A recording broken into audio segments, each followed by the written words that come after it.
जब फैसला कर ही लिया है उड़ान का तो फिजूल देखना है कद आसमान का।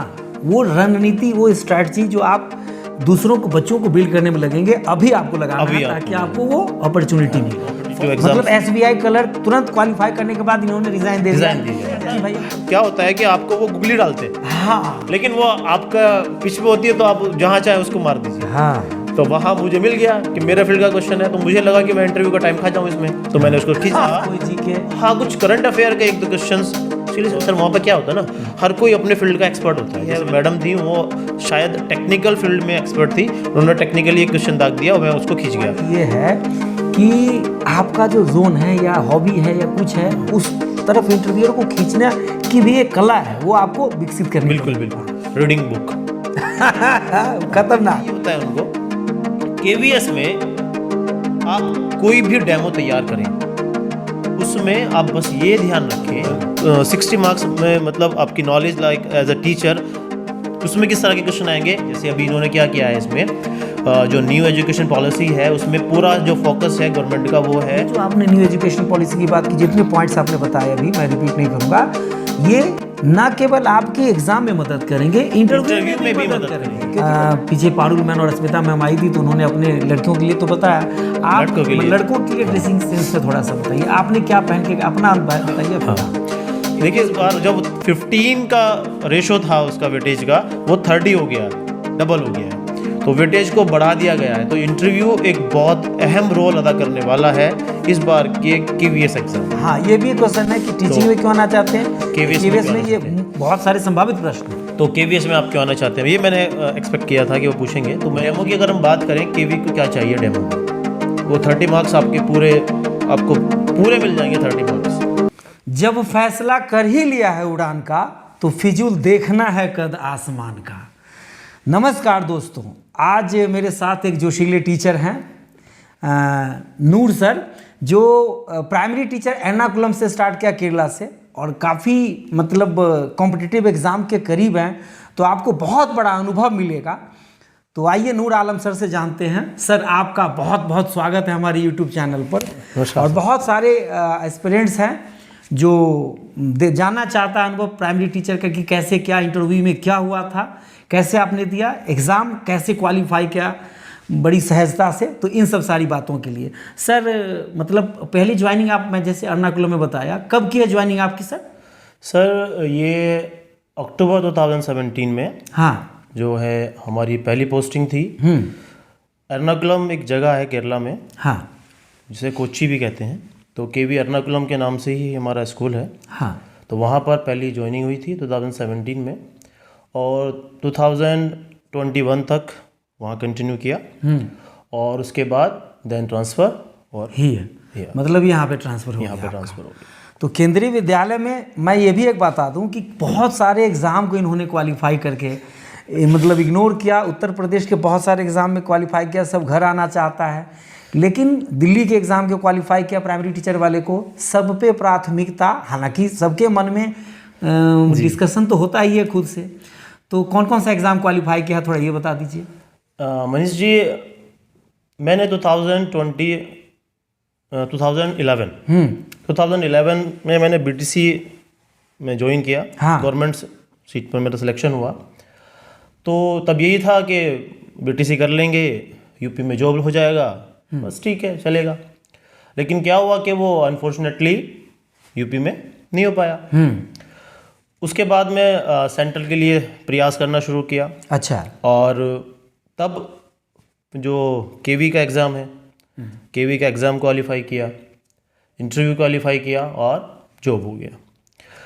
अब केवी में जॉब होने के बाद में क्या होता है ना कि जब तक आपकी जॉब नहीं होती है तब तक ये होता है कि वही कहीं भी कुछ भी है बस। वो लाइन कौन सी बोल रहे थे आप कि जो मिल गया हो? हाँ, तो वही होता ना, हाँ, जो कोर्स है वो बोलता भी रहता हूँ कि ये जो दुनिया है ना, ये जादू का खिलौना है, जो मिल गया वो मिट्टी और जो ना मिले वो सोना है। तो जो पास में आ जाता है वो बुरा लगने लगता है, जो नहीं मिला है वो अच्छा लगने लगता है। तो वही हुआ। तो उसी कड़ी में यूपी गवर्नमेंट ने वैकेंसी अनाउंस की 68,500, 69,000, 68,500 में सिलेक्शन हुआ। अच्छा। बुलंदशहर में वो पोस्टिंग हुई। मन किया छोड़ दें, रेजिग्नेशन लेटर लिख दिया। वो बात इंसिडेंट बताइए, रेजिग्नेशन वाला आपने एक बार बताया था कि मतलब इन्होंने क्या क्या रेजिग्नेशन लिख के मन हुआ कि चलो बुलंदशहर में ज्वाइन करते अपने घर में, मतलब अपना घर अपना राज्य, लेकिन मन में चल रहा था कि केवी बढ़िया कि स्टेट गवर्नमेंट बढ़िया, तो इन्होंने रेजिग्नेशन दे के प्रिंसिपल को एर्नाकुलम में और एयरपोर्ट पे टिकट, फ्लाइट का टिकट बना के फिर एयरपोर्ट पे सोचते रहे। हाँ, वो क्या सोचते रहे? एक्चुअली इससे पीछे एक छोटा सा और एक इंसिडेंट जुड़ा हुआ है। जब 68,500 का एग्ज़ाम हुआ था, हाँ, उस वक्त मैं कंटिन्यूस 40 डेज से हॉस्पिटल में था। अरे मेरा जो छोटा भाई था, मुझसे छोटा भाई, वो कंटिन्यू हॉस्पिटल में था, उसको हार्ट प्रॉब्लम थी। और मैं हॉस्पिटल में ही सोच रहा था, क्योंकि मैंने पहले ही वो फिल किया हुआ था फॉर्म, तो मेरे मन में आया, क्योंकि उस टाइम मुझे दो टेंशन हो रही थी, एक तरफ फैमिली की टेंशन, एक तरफ ये कि जो आके ज्वाइन करना है भाई, जॉब की भी प्रॉब्लम है। तो मुझे लगा कि ऐसी जॉब का क्या फ़ायदा, चलो कुछ और ट्राई करते हैं। तभी एग्ज़ाम आ गया 68,000 वाला। मैं नाइट में पूरी रात सोचता रहा, हॉस्पिटल में था। मॉर्निंग मेरा एग्ज़ाम था, मैंने मॉर्निंग में आके वो एग्ज़ाम दिया और फिर से वापस उसी गाड़ी में। मुझे बीच में 2-3 बार आना जाना पड़ा केरला से, मुझे प्रॉब्लम हुआ और मेरे भाई की डेथ हो गई, तब भी मैं केरला में था। तो मतलब मैं वहाँ से आया। सर उत्तर प्रदेश मतलब कौन सा डिस्ट्रिक्ट है सर आपका? उत्तर प्रदेश मेरठ से, मैं मेरठ डिस्ट्रिक्ट से हैं और एर्नाकुलम में पोस्टिंग। अभी तो हमारे जो एस्पिरेंट्स है वो कहते हैं कि अंडमान निकोबार कहीं, हाँ, ये तड़प सबको यही होता है। मैं वही कहना चाह रहा था कि यही होता है कि मतलब जब तक नहीं लगे तो कहीं भी, और जब लग जाए तो बस ये प्रॉब्लम्स है ना वो स्टार्ट हो जाती है। तो ये होता है, ये अच्छी बात है। सब होता है। इसके बाद क्या? तो तब वो एग्ज़ाम दिया, वो क्वालिफाई हो गया। फिर जो आप बता ही रहे थे पूरा इंसिडेंट, रेजिग्नेशन लिख दिया, एयरपोर्ट पे बैठ गए। तब सोचा कि क्या घर के पास रहना इतना ज़रूरी है कि जो जॉब सेटिस्फेक्शन है वो ख़त्म हो जाए। क्योंकि किसी भी जॉब में दो चीज़ें होती हैं, एक होता है मॉनेटरी सेटिस्फेक्शन, जब आपको पैसा मिलता है जिससे आपका परिवार चलता है। हाँ। एक होता है जॉब सेटिस्फेक्शन, क्या आप वो काम करके खुश हैं। तो जहाँ मैं आ रहा था, मैं उसको क्रिटिसाइज़ नहीं करना चाहूँगा, वो ठीक है जो भी उनका सिस्टम चलता है, बट मेरी नज़र में वहाँ पर जॉब सेटिस्फेक्शन नहीं था। तो ये सब सोचते हुए मेरी वो फ़्लाइट निकल गई, मैं वहाँ से वापस आया। एक रात बेरोज़गार की तरह सोया, क्योंकि एक तरफ मैंने रिज़ाइन कर दिया है, एक तरफ मैंने ज्वाइन नहीं किया है। अच्छा। तो जॉब के बाद मैं फिर से बेरोज़गार की तरह एक रात गुजारी, पूरी रात मतलब फ्लाइट का टिकट बना हुआ है और सोचते सोचते मतलब फ्लाइट निकल गई, बैठे रह गए। फिर आए रात भर सोचते। हाँ, नेक्स्ट डे मॉर्निंग में जाके जो हमारे प्रिंसिपल हैं केंद्रीय विद्यालय एर्नाकुलम के, आर सुरेंद्रन सर, उन्होंने मुझे बहुत समझाया था कि बेटा ये बहुत अच्छा है, नहीं छोड़ना है। लेकिन नेक्स्ट डे मैंने जाके उनसे जो है अपना रेजिग्नेशन लेटर वापस लिया। वो मुस्कुरा के उन्होंने कहा आ गए। मैंने कहा सर कंटिन्यू करना है, बोले ओके कंटिन्यू कीजिए। तो मतलब ये इस इंसिडेंट से आप ये सीखते हैं कि केंद्रीय विद्यालय का अपना एक एटमॉस्फेयर है। आपको हमेशा से अपग्रेडेड रखेंगे, आप अपडेटेड रखेंगे, आप हमेशा जोश में रहेंगे, ढीला नहीं होने देंगे, काम करवाएंगे। यदि काम करने के इरादे से आ रहे हो, पढ़ाने के इरादे से आ रहे हो, नेशनल बिल्डिंग के मतलब इरादे से आ रहे हो। सर देखिए मनीष जी, क्या होता है, हम लिखते हैं टीचर, नीचे लिख देते हैं नेशन बिल्डर। हाँ, अब अगर नेशन को बिल्ड करना है, राष्ट्र को बनाना है, तो उसके लिए मेहनत भी करनी पड़ेगी, ठीक है, और वहाँ तक पहुँचने के लिए भी मेहनत करनी पड़ेगी। सही बात। क्या होता है, मैंने मोस्टली देखा है कि टीचिंग प्रोफेशन जो है, हम क्या सोचते हैं, अब आप किसी से बात कीजिए क्या बनना है, I want to become a doctor, I want to become a engineer, I want to become a IAS officer, like that. Nobody will say I want to become a teacher. लेकिन क्या होता है, ठीक है ग्रेजुएशन हो गया, ये हो गया, ठीक है कॉम्बिनेशन बन गया, चलिए टीचर के लिए अप्लाई करते हैं। तो टीचिंग प्रोफेशन जो है वो सभी प्रोफेशंस का एक तरह से कहें तो मेकर है। हाँ। ठीक है, तो जो सबको बनाता है वो आपको बनने के लिए मेहनत तो करनी पड़ेगी। और हाँ, वो रणनीति, वो स्ट्रैटेजी जो आप दूसरों को, बच्चों को बिल्ड करने में लगेंगे, अभी आपको लगाना है ताकि आपको वो अपॉर्चुनिटी मिले। फर्स्ट क्या है मेरी नज़र में मनीष जी, कि आपको आलस त्यागना पड़ेगा। आप किसी भी कंपटीशन की तैयारी कर रहे हैं, उसमें जब मैं 12th क्लास में था, 2008 की बात है, मैंने SBI क्लरिकल क्वालिफाई किया था। उसके बाद देन बहुत सारे कॉम्पिटिटिव एग्जाम, मतलब SBI क्लर्क तुरंत क्वालिफाई करने के बाद इन्होंने रिजाइन दे दिया था कि भाई अभी तुरंत कैसे ज्वाइन करें। दिल्ली सरकार में भी इन्होंने DSSB का भी कंप्लीट किया। अभी मेरा DSSB में सिलेक्शन हो गया है और मैंने उसमें एक्सटेंशन लिया हुआ है। अच्छा, लेकिन वही है, केवीएस का मोह KVS है, नहीं जाना है। मतलब ईस्ट और west KVS KVS is is वाला best। है वही कि चीज़ केवीएस ही है। भाग गया है इनको सर को, और ये बड़ी अच्छी बात है। आप सब मतलब शुभकामना है कि जितने भी देख रहे हैं वो सब आए सब केवीएस में आए। केवीएस में, और जी तोड़ मेहनत करके आए और अपना डिजर्व मतलब जो कर रहे हैं वो आए। केवीएस में आपने भी देखा है, हम भी एक्सपीरियंस कर रहे हैं।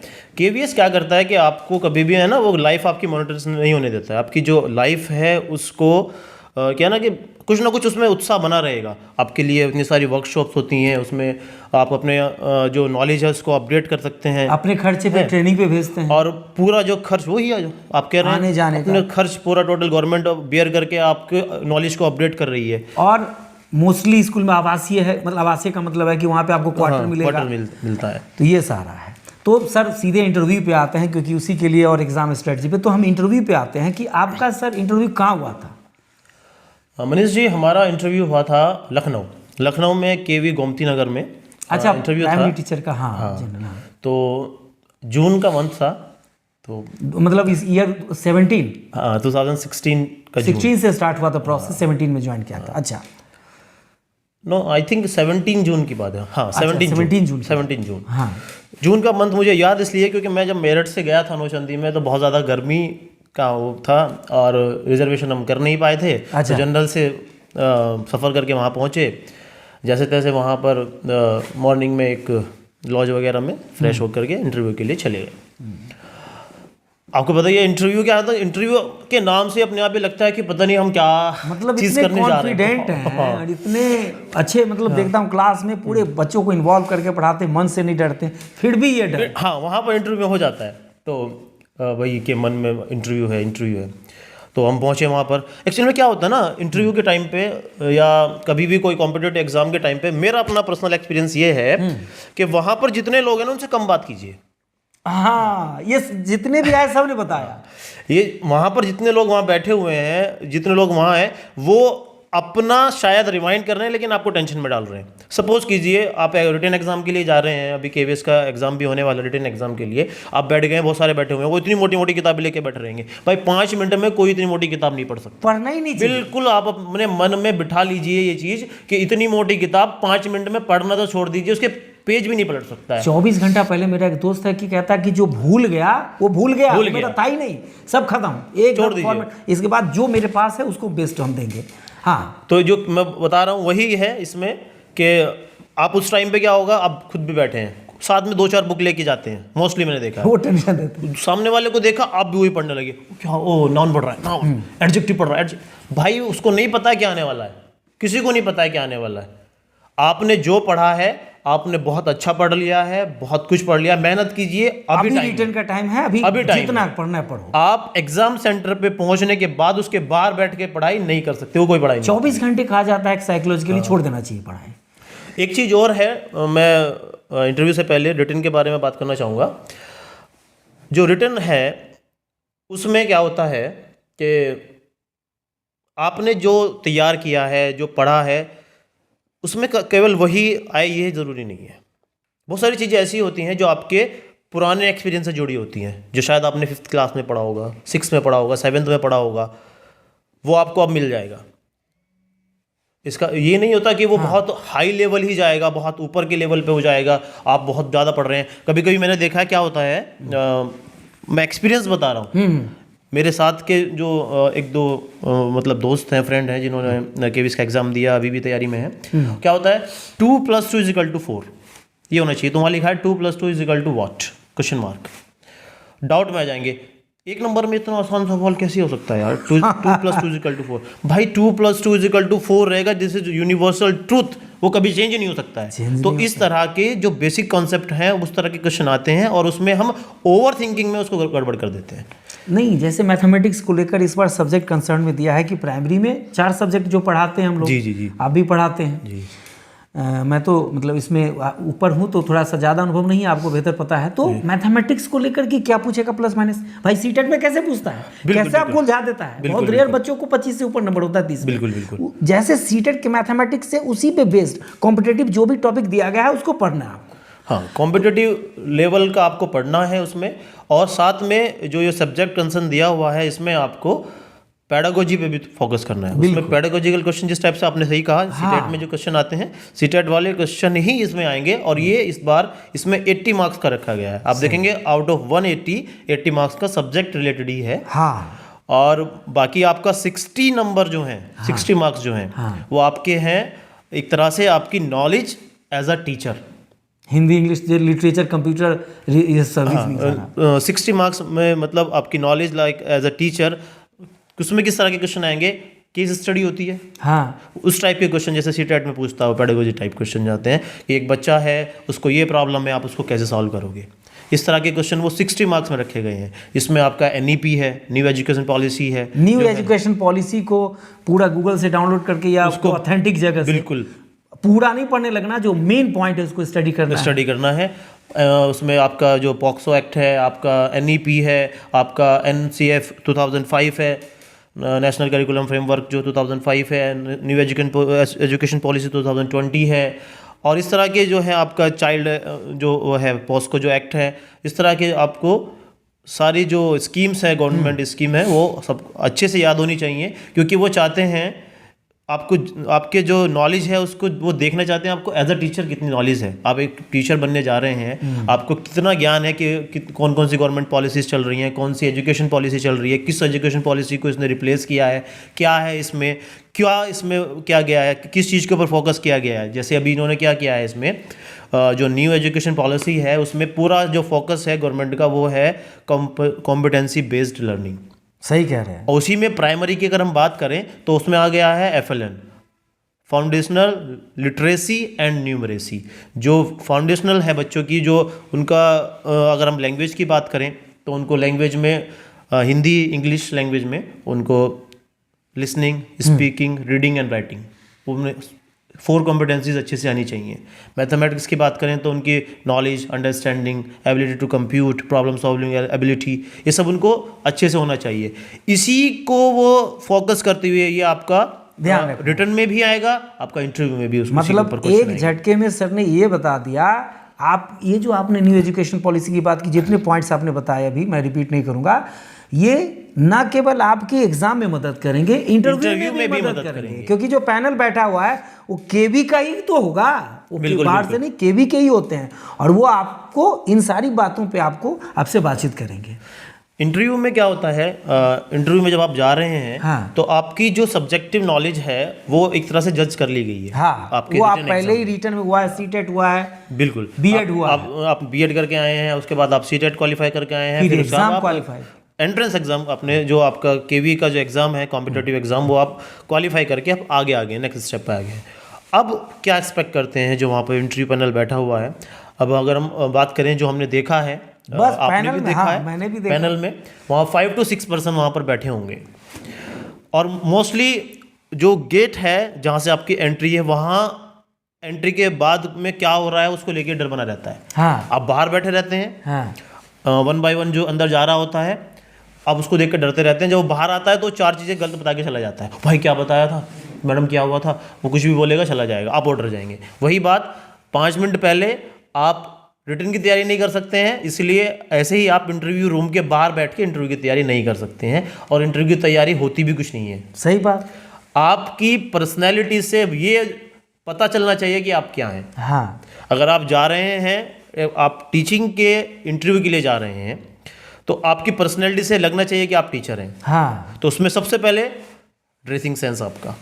अच्छा, आप अपना बताइए, ये तो है ही। हाँ, जो वहाँ पर हम गए थे उसमें लड़के वगैरह कईयों ने कहा कि मतलब ड्रेस के लिए, क्योंकि पीछे पारुल मैम और अस्मिता मैम आई थी तो उन्होंने अपने लड़कियों के लिए तो बताया, आप लड़कों के लिए ड्रेसिंग सेंस पे थोड़ा सा बताइए, आपने क्या पहन के अपना बताइए। हाँ, देखिए, मैं बता रहा था आपको, जून में हमारा इंटरव्यू हुआ था, तो जून में इंटरव्यू था, तो सिंपल फॉर्मल कपड़े, पैंट, शर्ट और लेदर शूज़।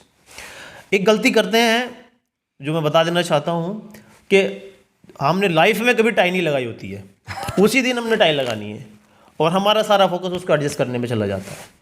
कोई ज़रूरत नहीं है, अगर आप हैबिचुअल नहीं है टाई लगाने के, आप मत लगाइए। टाई से आपको कोई नंबर एक्स्ट्रा नहीं मिलने वाले हैं, नहीं लगाइए तो नंबर कोई काटने वाला नहीं। हाँ, तो ये हो गया आपका ड्रेस कोड। आपके जो हेयर कट है वो अच्छा होना चाहिए। ऐसा भी नहीं है कि आपके सावन लाइक लंबे लंबे बाल झूल रहे हैं। तो मतलब वही कि आप टीचर की पोस्ट के लिए इंटरव्यू देने जा रहे हैं तो आपको दिखना चाहिए कि आप टीचर जैसे लग रहे हैं आप। उसके बाद में जो हम बात कर रहे थे कि पैनल में आप नहीं, मतलब आप क्या पहन के गए थे? मैंने सर वाइट शर्ट पहनी थी। हाँ, मेरे ब्लू फॉर्मल पैंट और ब्लैक शूज़ मैंने पहने हुए थे। शूज़ और जो आपकी बेल्ट होती है और जो वॉच आपने पहनी है उसमें जो स्ट्रिप है उनका जो कलर एक जैसा रहे कॉम्बिनेशन तो अच्छा लगता है। सपोज आपने ब्लैक बेल्ट लगा ली, ब्लैक शूज़ पहन लिया, ब्लैक ही आपका जो उसका है वॉच का लेदर है तो वो अच्छा लगता है थोड़ा सा। ऐसा कुछ ड्रेस कोड में नहीं है लेकिन अच्छा लगता है कि लगता है आप जब एंटर करते हैं तो वो वहाँ पर आपने देखा होगा मनीष जी, एक पैनलिस्ट होता है जो आपसे बात ही नहीं करता है। अच्छा, आप एंटर करते हैं वहाँ पर रहते हैं। पैनल में कितने लोग थे आपके? मेरे पैनल में 5 पर्सन थे। तो मतलब एक ऐसे थे जो कुछ पूछा ही नहीं? हाँ, वो कॉर्नर में बैठे थे और उनकी पोजीशन ऐसी होती है कि उस रूम में जब आप एंटर करते हैं, उस रूम में जो भी आप एक्टिविटी करते हैं और वहाँ से एग्जिट करते हैं वो आपको हमेशा वो आप उनकी ऑब्जर्व करते रहते हैं वो आपको। अब उनका क्या रहता है कि वो यही चीज़ ऑब्जर्व करते हैं कि आपने आज ही टाई लगाई है, बिल्कुल एकदम कड़क टाई लगी हुई है, वो समझ जाएंगे बंदे ने आज ही जबरदस्ती लगाया हुआ है। जबरदस्ती लगाया हुआ है, ठीक है। लेकिन अगर आप अपने जो कंफर्टेबल, हाँ सबसे बड़ी चीज़ है जिस भी कपड़ों में आप कंफर्टेबल फील करें वही पहने। कंफर्टेबली आप जाइए वहाँ से। जैसे ही आप रूम में एंटर करते हैं, जैसे हम अपने आप पूछ रहे हैं हमारा एक्सपीरियंस जो है, तो हमारे साथ क्या हुआ कि हम गर्मी में थे, बैठे हुए थे, लास्ट से 4th या 5th मेरे बाद 3 या 4 लोग ही रह गए थे। अच्छा, लास्ट में ही आप? लास्ट में जाके बारी आई है। इसमें क्या होगा कि टाइमिंग बहुत कम मिला। अच्छा, तो नंबर आया, नाम बुलाया गया, दिल धड़क रहा है बहुत तेज वाला तक, मतलब दिल के धड़कने की आवाज़ कानों तक आ रही है। ये होता है, लिटरली होता है ये। मतलब आपके साथ भी है तो मतलब अब दो, मतलब उसके बाद जो हुआ अब नॉर्मल है, अब हम नॉर्मल। हाँ, अब हम एंटर किया, वही मैं बता रहा हूँ। अभी जो सब लोग देख रहे हैं, जो वीडियो देखे हैं, उनको ये भी ये लग रहा होगा कि बहुत बड़ी चीज़ एक है इंटरव्यू, लेकिन अभी आप और हम देखें तो कुछ भी नहीं था, कुछ भी नहीं। तो वही मैं बता रहा हूँ कि गेट पे पहुँचे तो दिल की धड़कने की आवाज़ कानों तक आ रही है। एंटर किया, सामने एकदम अननोन 5 फेसेस बैठे हुए हैं जो आप ही को देख रहे हैं, आप उनको देख रहे हैं। अब वहाँ पर अगर आपकी आदत है, आप हमेशा स्माइलिंग फेस रखते हैं तो आपका फेस पे स्माइल आ ही जाएगा। वही आपके लिए पॉजिटिव हो गया कि आप जैसे स्माइलिंग। और वहाँ पर जब आप एंटर करेंगे, जैसे मैंने एंटर किया, मैं थोड़ा सा नर्वस भी था, थोड़ा सा घबरा भी रहा था, तो वो आपको कंफर्टेबल करने की कोशिश करते हैं। मतलब शुरू के 1-2 मिनट तक, क्योंकि वो टीचर होते हैं, हाँ, वो चाहते हैं कि आप में से बेस्ट निकले, तो वो नर्वस रहेगा तो उटपटांग जवाब देगा। बिल्कुल बिल्कुल, मतलब ये नहीं है कि आप इंटरव्यू देने गए हैं तो बस वो आपके सर पे चढ़ के बैठ जाएंगे। हाँ, उसको आप गलत करने की कोशिश करेंगे, आपको नर्वस नहीं। तो जैसे मैं बता रहा हूँ अपना एक्सपीरियंस, तो मैं वहाँ पर गया, उन्होंने मुझे सीट ऑफर की बैठने के लिए, थैंक यू करके मैं बैठ गया। बैठने के बाद में जो वहाँ पर थे, जैसे कि मैंने आपको बताया, मेरे बाद 2 या 3 लोग ही बचे हुए थे, तो वो पूरे दिन के परेशान, थके हुए, इस तरह से उनकी कंडीशन थी। उन्होंने कहा okay, no need the interview, we already have the biodata, हमारे पास नो नीड इंट्रोडक्शन की ज़रूरत नहीं है, already we have your biodata. Biodata उनके पास था, आपको नाम बताने की ज़रूरत नहीं है। ओके नूर जी, थोड़ा कंफर्टेबल कराने के लिए आप कहाँ से आए हैं? जी मैं मेरठ डिस्ट्रिक्ट से हूँ। अच्छा, ठीक है, मेरठ तो बहुत अच्छा शहर है जी, बहुत अच्छा शहर है। अच्छा ठीक है। देन उन्होंने बोला चलिए कुछ पढ़ा दीजिए, डेमो दीजिए। शुरुआत में ही? अच्छा, क्योंकि वो मैंने बताया ना कि वो पूरा दिन का उनका, यहाँ से एक चीज़ और निकल के आती है कि अदर फॉर्मेलिटीज़ क्या चाहिए उनको और मेन क्या चाहिए उनको। कि उन्होंने कोई ये बायोडाटा में बताने में पता होता है, सब कुछ रट के जाते हैं, my name is this, I am from this, I have done this, वो सबको पता है, तो पूरे दिन से वो चलता रहता है। तो लास्ट जब हम थे तो उन्होंने बोला ये नहीं चाहिए, we already have all the your information. हाँ, जो इन्फॉर्मेशन हमें चाहिए वो विद अस, हमारे पास है, हमारे बायोडाटा में सारी चीज़ें हैं, आपको बताने की ज़रूरत नहीं है। ओके जाइए, थोड़ा कंफर्टेबल उन्होंने करा दिया, कहाँ से आए हैं, मेरठ से आए हैं, ठीक है, ये वो सब हो गया, चलिए आप पढ़ाइए। फिर वहाँ पर एक बैठे हुए उन्होंने बोला यार शेप्स मत पढ़ाना, शेप मतलब शेप्स, मैथ में जो शेप्स होती है ना, फिगर्स, अच्छा शेप, आकार की बात। आकार की बात है, वो नहीं पढ़ाना। क्यों? तो मैं मुस्कुराया, मैंने भाई साहब बोला मॉर्निंग से सब यही पढ़ा रहे हैं। अच्छा तो मैंने ठीक है, मैंने उठाया चौक डस्टर, मैंने फ्रैक्शन पढ़ाना। अच्छा फ्रैक्शन शुरू किया आपने। फ्रैक्शंस में पढ़ाते में जो है, उन्होंने बीच में एक जो दो प्राइमरी के एस्पिरेंट्स है वो ध्यान दें। हाँ, उन्होंने बीच में एक दो क्रॉस क्वेश्चन कर दिया, जिससे मुझसे काम समय वाला क्वेश्चन होता है।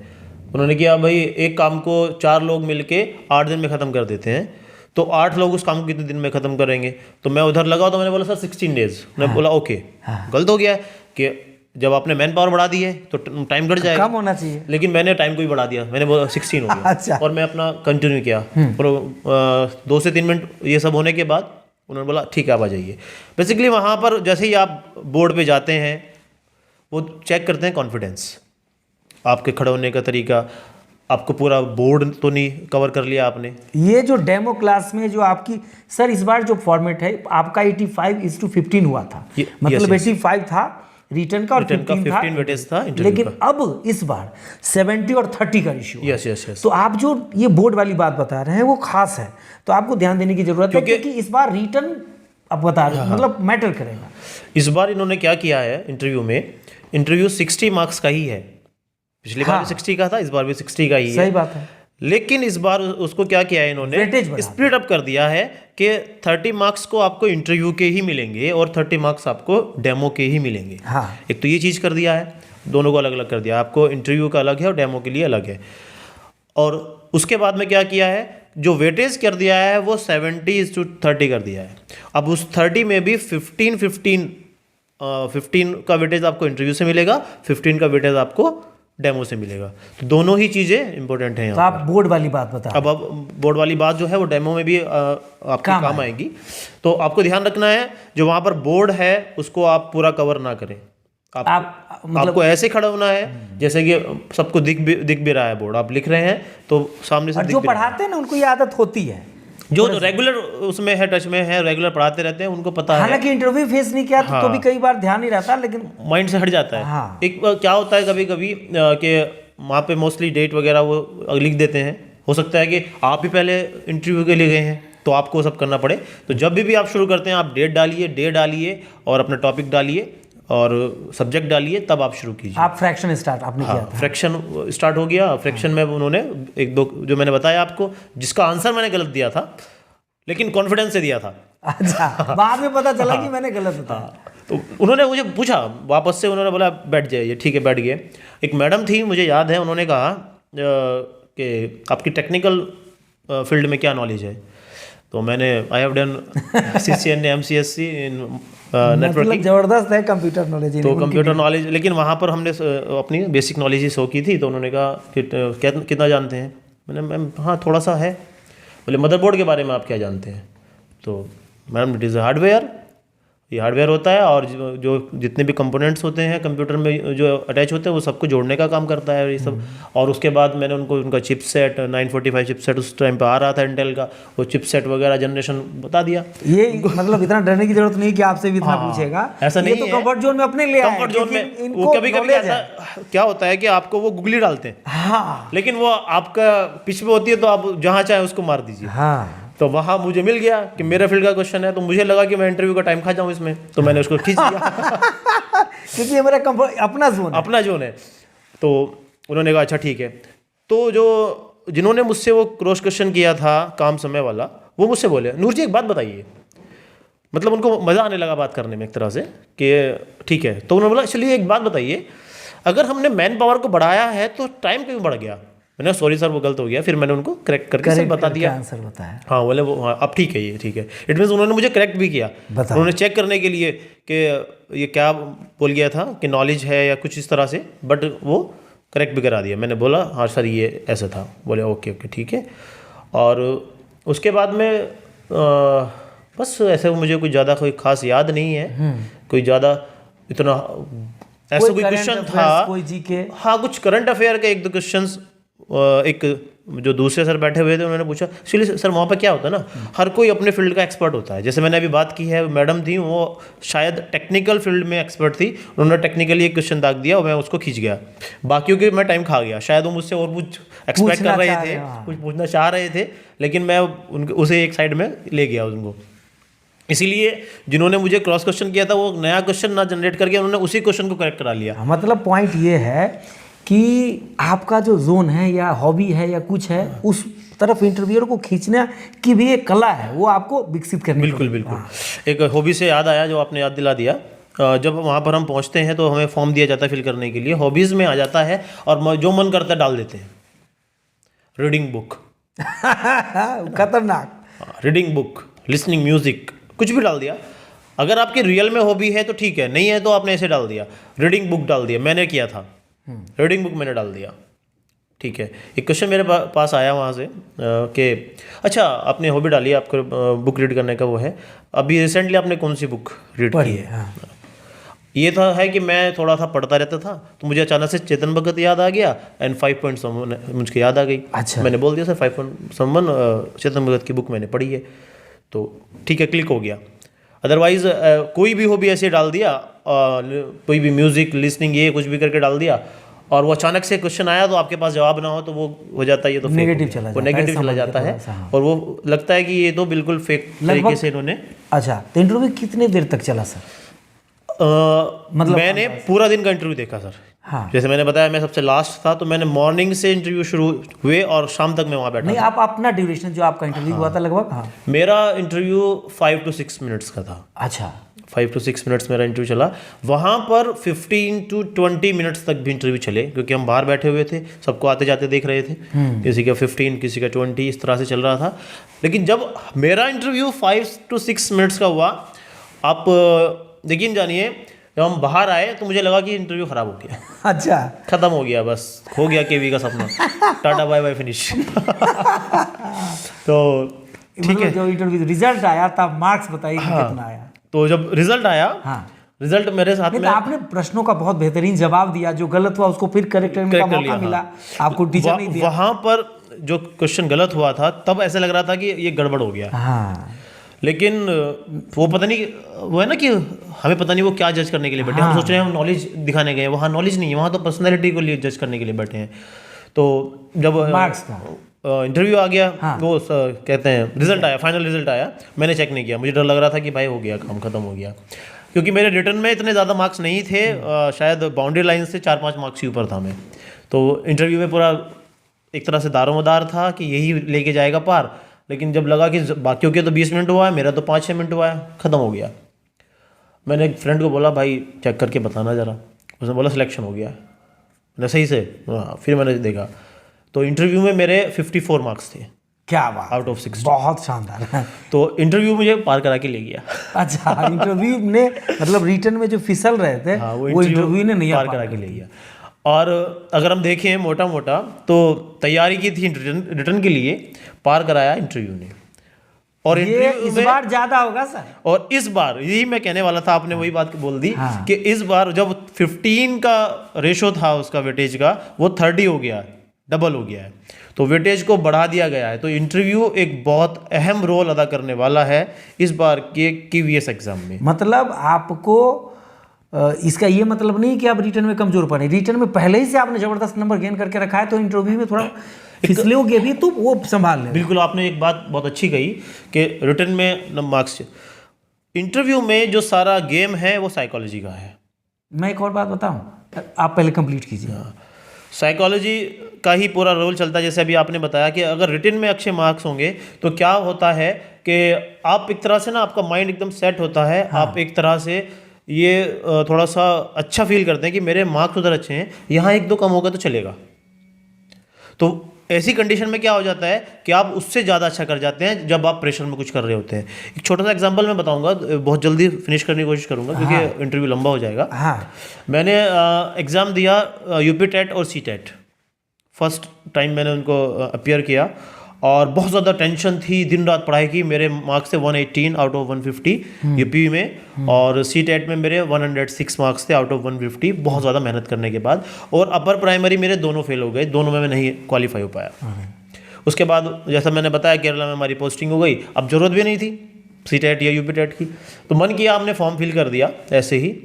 आप यकीन मानिए बुक को हाथ भी नहीं लगाया, बिल्कुल माइंड एकदम रिलैक्स है, बिल्कुल टेंशन फ्री माइंड है।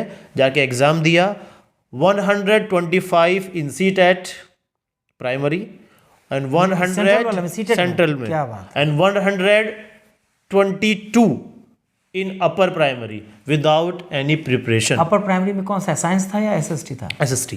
क्या बात। और ऐसा क्यों, जो अभी बात कर रहे थे कि मेंटली प्रेशर खत्म था। होता क्या है ये मैं बता दूं कि जब एक गवर्नमेंट एग्जाम निकालता है या कहीं पे भी आप सेटल हो जाते हैं तो ऑटोमेटिक ये सर्वे है हाँ कि धड़ाधड़ फिर निकलने लगता रिजल्ट ताबड़तोड़, क्योंकि वो जो प्रेशर है खत्म हो गया।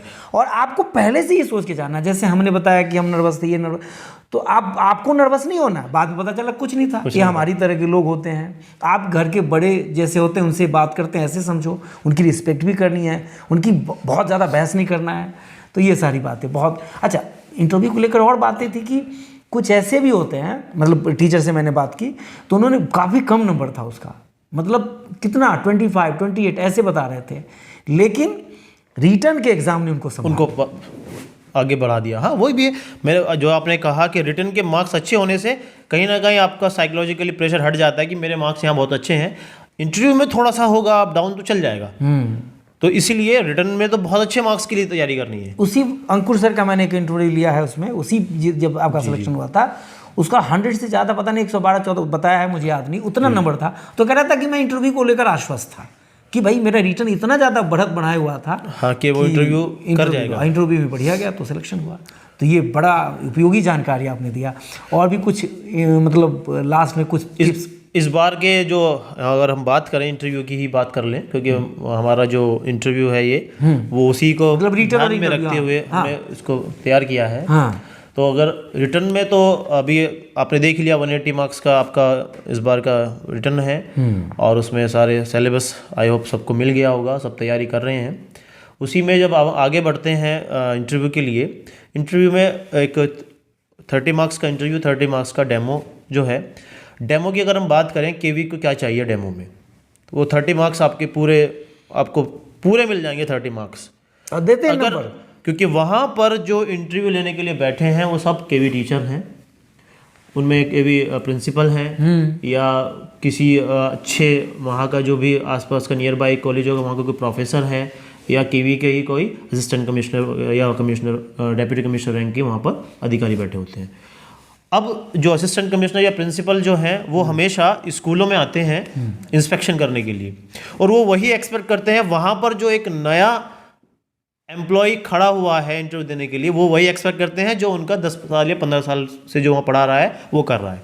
अगर उनको वो या उसके आसपास का भी उस नए वाले में मिल जाए तो समझिए आपके 30 आउट ऑफ 30 तो डेमो में गए।